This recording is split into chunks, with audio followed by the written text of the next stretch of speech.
كثيرا وسبحان الله بكرة وأصيلا الله أكبر ولله الحمد الله أكبر كلما حل حلال وأقدار الله أكبر كلما صام صائم وأفطر الله أكبر كلما تراكم سحاب وأمطار وكلما نبت نبات وأزهار وكلما أطعم قانع المعتار الحمد لله الذي فضل عشر ذي الحجة لتدعي في عذور العبادات فمن كان خرج من بيته إلى سراء الأضحيات كان له بكل خطوة 10 حسنات ومحي عنه 10 سيئات أشهد أن لا إله إلا الله وحده لا شريك له المعجب المعدم المخلوقات وأشهد أن سيدنا محمدا عبده ورسوله رغب أمته في الأضحيات وأعمال الصالحات اللهم صل وسلم على سيدنا محمد سيد سادات وعلى آله وصحبه ما اختلفت الأيام والساعات أما بعد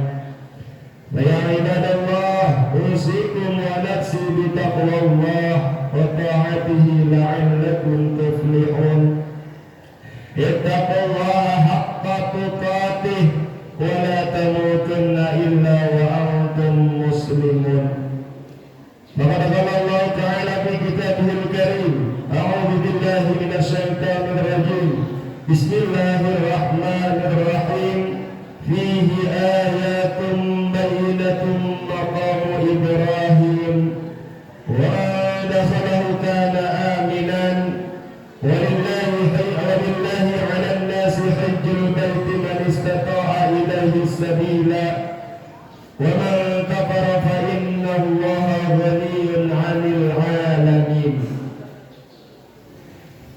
Hadirin jamaah salat Idul Adha rahimakumullah.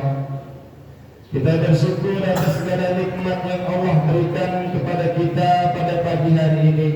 Ternyata di hari yang agung dan mulia ini Allah masih berikan kita nikmat untuk hidup. Allah masih berikan kita nikmat sehat walafiat. Bahkan yang paling istimewa, Allah masih berikan kita nikmat iman dan Islam. Inilah kena salah satu nikmat yang mampu menyelamatkan kita dari azab Allah Subhanahu wa ta'ala. 3 nikmat besar yang Allah berikan kepada kita pada pagi hari ini, sebagaimana yang Allah jelaskan di dalam Al-Quran, Inna a'tainaka al-kautsar. Sesungguhnya Allah telah memberikan nikmat yang sangat besar. Lalu bagaimana cara kita mensyukuri nikmat besar itu? Fasalli li rabbik, maka dirikanlah salat Id. Setelah salat Id kita dirikan, ada satu perintah yang Allah perintahkan dalam ayat ini, yaitu wanhar, maka berkurbanlah. Salawat dan salam semoga tetap berlimpah curahkan kepada Sayyidina Muhammadin sallallahu alaihi wasallam, seorang nabi dan seorang rasul yang sangat mulia, bahkan sangat dicintai oleh Allah Subhanahu wa ta'ala.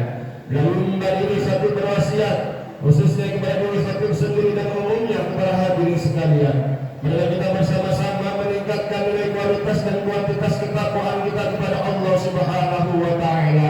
Takwa yang sebenar-benarnya, yakni imtisalul awamirillah wa ijtinabun nawahi libtida'i maradatillah ta'ala, yakni menjalankan segala perintah-perintah Allah dan menjauhi segala larangannya, senantiasa untuk mendapatkan ridho Allah Subhanahu wa ta'ala. Allahu Akbar, Allahu Akbar, Allahu Akbar, walillahil hamd. Hari ini bertepatan dengan tanggal 10 Zulhijjah. Umat Islam di seluruh penjuru dunia yang jumlahnya lebih 1,7 miliar sedang merayakan hari raya Idul Adha. hari raya yang disambut dengan ucapan takbir, tahmid dan tahlil. Sebenarnya kita sedang memproklamirkan sifat kekebilan dan kerendahan diri kita di hadapan Allah Subhanahu wa Ta'ala. Serentak tadi kita mengatakan takbir, serentak tadi kita mengucapkan takbir, Allahu Akbar, Allah Maha Besar.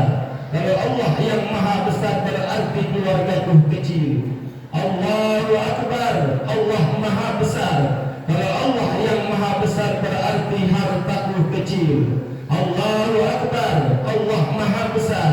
Kalau Allah yang Maha Besar berarti pangkat jabatan dan kedudukanku kecil. Karena ucapan takbir bukan sekedar gerak bibir tanpa arti, tapi ia butuh pengakuan di dalam hati. Maka melalui momentum khutbah Idul Adha ini, kita akan memetik hikmah terbesar yang ada di dalam Idul Adha itu sendiri. Hikmah yang pertama yaitu tentang persatuan dan persaudaraan umat Islam. Persatuan umat Islam ini kita bisa saksikan saat ini. Lebih dari 3 juta umat Islam, laki-laki dan perempuan, tengah berada di jantung kota suci Mekah Al-Mukarramah, menunaikan ibadah kepada Allah, menjalankan perintah dalam berhaji. Di sana kita lihat, di sana kita saksikan lautan manusia yang membentuk para nama yang menakjubkan, memenuhi angkasa. Disitulah kita sadar ternyata tidak ada yang dibeda-bedakan oleh Allah Subhanahu wa Ta'ala. Mereka semuanya sama-sama membaca talbiyah yang sama. Labbaik Allahumma labbaik, kami datang memenuhi panggilanmu ya Allah. Labbaik la syarika laka labbaik, kami datang memenuhi panggilanmu ya Allah. Tidak ada sekutu bagimu ya Allah. Innal hamda, sesungguhnya segala puji-pujian, wa ni'mata, dan segala kenikmatan, laka wal mulk, dan segala kekuasaan hanyalah milikmu ya Allah. La syarika lak, tidak ada sekutu bagimu ya Allah. Kita saksikan mereka yang sedang berhaji, pakaian mereka sama sejak mereka mikot.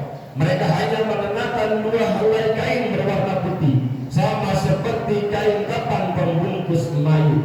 Tanpa terkecuali, tidak ada yang dibeda-bedakan. Mana pakaian yang muda dan mana pakaian yang tua, mana pakaian yang kaya dan mana pakaian yang miskin, mana pakaian pejabat dan mana pakaian rakyat jelata. Mereka semuanya sama-sama membaca talbiyah yang sama-sama mengenakan pakaian yang sama-sama berangkat dari tempat dan waktu yang sama, dan akan tiba pada tempat dan waktu yang sama pula.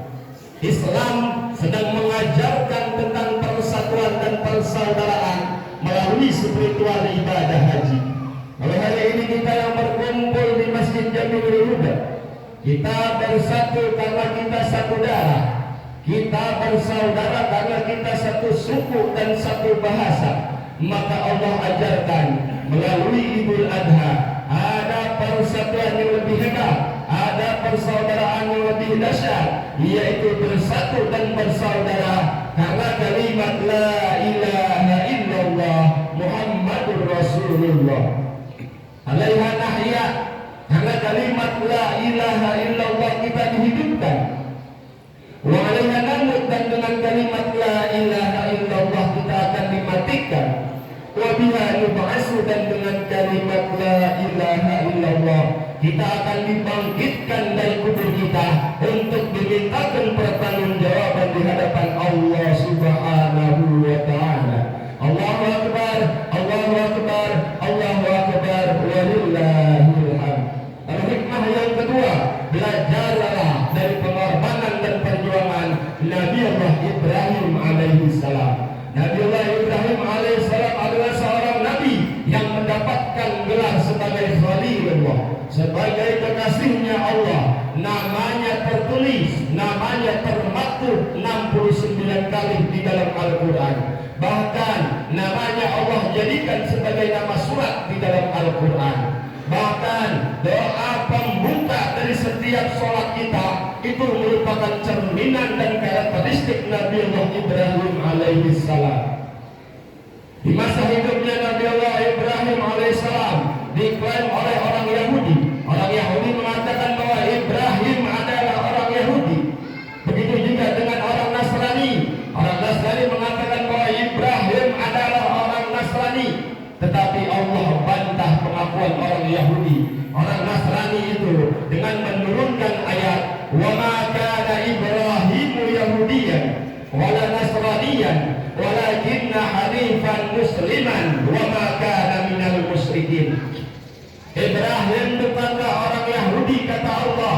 Ibrahim pula bukan orang Nasrani kata Allah. Tetapi Allah jelaskan dalam ayat ini 3 sifat karakteristik yang melekat pada diri Nabi Allah Ibrahim alaihissalam. Karakter yang pertama hanifan. Nabi Ibrahim tegak lurus kepada Allah subhanahu wa ta'ala. Dia condong kepada Allah.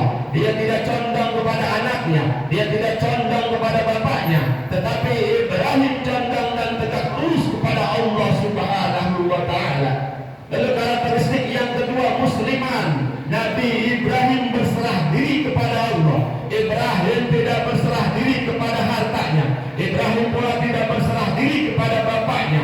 Ibrahim juga tidak berserah diri kepada anaknya. Tetapi Nabi Ibrahim berserah diri kepada Allah subhanahu wa ta'ala.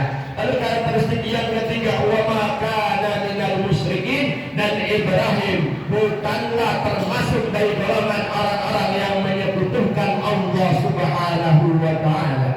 Bukankah ini yang kita baca di setiap salat kita?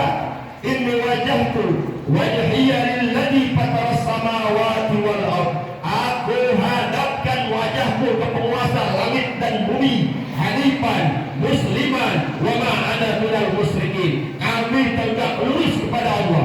Kami berserah diri kepada Allah dan bukanlah kami termasuk dari golongan orang-orang yang menyekutukan Allah subhanahu wa ta'ala. Bahkan di akhir daripada setiap salat kita selalu bersolawat kepada Nabi Ibrahim dan keluarga Nabi Ibrahim. Allahumma salli ala Sayyidina Muhammad wa ala ali Muhammad kama barakta wa kama sallaita ala Sayyidina Ibrahim wa ala ali Ibrahim wa barik ala Sayyidina